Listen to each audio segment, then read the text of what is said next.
ఈ క్వశ్చన్ మనకి ఎక్స్లో ఇచ్చాడు ఒక ఈక్వేషన్.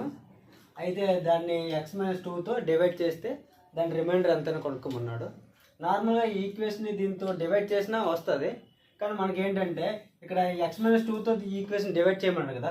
సో x-2 = 0 అనుకుంటే x = 2 అవుతుంది కదా. ఈ -2 అనేది ఇట్లకైతే +2 అవుతుంది కదా. సో x ప్లేస్లో ఈ 2 అనేది సబ్స్టిట్యూట్ చేస్తే ఫైనల్గా ఒక వాల్యూ వస్తుంది కదా, అదే మనకి రిమైండర్గా తీసుకుంటాం. సో 4 × x³ అంటే x ప్లేస్లో 2 సబ్స్టిట్యూట్ చేస్తే 2³ -2 × x² అంటే 2² +5 × x అంటే 2 -8 అనమాట. ఓకే, 2³ అంటే 8 కదా. 8 × 4 32 -2² అంటే 4 4 × 2 8 +5 × 2 10 -8 అనమాట. 32 10 42 కదా.